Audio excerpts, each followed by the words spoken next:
পরে হযরত আলী রাদিয়াল্লাহু তাআলা আনহুর বংশধর একজন মহিলা তার 3টা সন্তানকে নিয়ে মক্কার জমিনের ভিতরে বসবাস করেন। একটু খেয়াল করেন আমার দিকে। জীবনে অনেক বয়ান শুনেছেন, অনেক কথা শুনেছেন, আমি ছোটখাটো মানুষ, আমার থেকে কিছু শোনেন। আমি মানুষ কিরকম এটা দেখতে হবে না, আমার জবান দিয়ে আল্লাহ কি বাহির করে দেয় এটার দিকে লক্ষ্য করেন বাজান। হযরত আলী রাদিয়াল্লাহু তাআলা আনহুর বংশধর মহিলার স্বামী নাই, 3টা সন্তানকে নিয়ে মক্কার জমিনে বসবাস করতেছেন। এমন একটা সময় অতিক্রম করতেছেন, চারদিকে কেমন যেন মানুষের সারা শব্দ নাই। মক্কার জমিনে তখন তদানীন্তন সময় খাবারের খুব অভাব ছিল। তার সন্তানগুলো চোখের পানি ফেলায় কান্দে আর বলে, মা এইভাবে আর কতদিন থাকা যায়, না খেয়ে খেয়ে আমাদের পেটগুলো কেমন যেন পিঠের সঙ্গে লেগে গেল।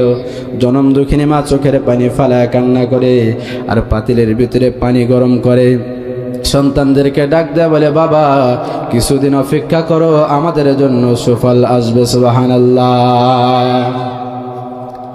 রাত্রিবেলায় সন্তানকে সান্ত্বনা দিয়ে মা ঘুমাইয়া গেছে। ও গুরেশ্বর পশ্চিম পাড়ার মা বোনেরা, ভালো করে শুনে নাও।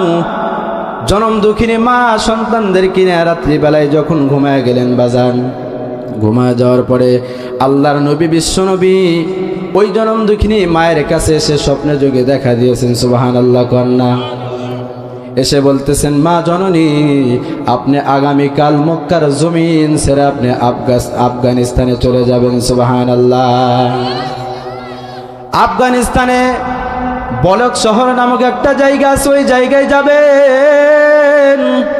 ওইখানে আপনার জন্য থাকার জায়গা আছে, ওইখানে আপনার জন্য খানার ব্যবস্থা আছে। সুবহানাল্লাহ পড়েন। ওইখানে আপনার জন্য খাবার অপেক্ষা করতেছে, থাকার জায়গা অপেক্ষা করতেছে।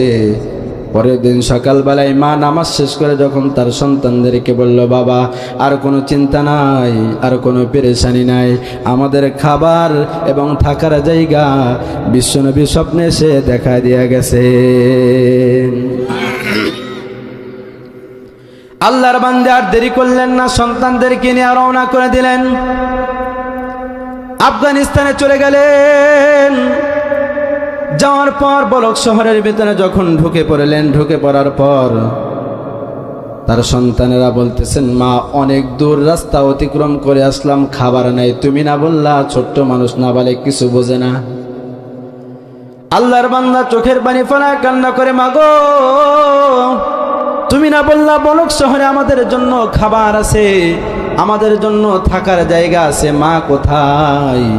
এই কথা বলতে বলতে ওই জনম দুঃখিনী মায়ের 3 নাম্বার সন্তান, ছোট্ট সন্তানটা দুনিয়ার মায়া ত্যাগ করে পরপারে চলে গেলেন।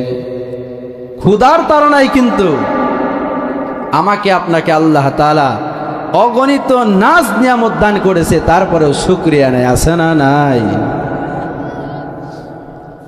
ঘরের ভিতরে ড্রাম চাউল আছে, জমির ভিতরে অনেক ফসল আছে, তারপরেও মালিকের শুকর নাই। কেউ যদি জিজ্ঞাসা করে, ভাই কেমন আছো, বলে বেশি একটা ভালো না, আছে না নাই?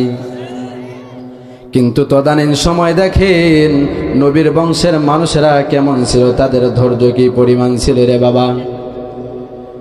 তখন আর যে 2 সন্তান আছে তারা চোখের পানি ফেলায় কান্না করতেছে আর বলতেছে, মাগো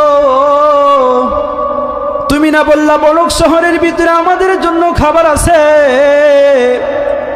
বলক শহরে এত রাস্তা অতিক্রম করে আসলাম, মা এসে আমাদের ছোট্ট ভাইকে আমরা হারাইয়া ফেলাইলাম। মা বলতেছে, বাবা তোমরা ধৈর্য হারা হও না, একটু সবর করো, আল্লাহর নবী কোনোদিন মিথ্যা বলতে পারে না, ঠিক কিনা? আচ্ছা বলেন তো দেখি, আপনাদের এখানে 3 রাস্তার মোড় আছে না নাই?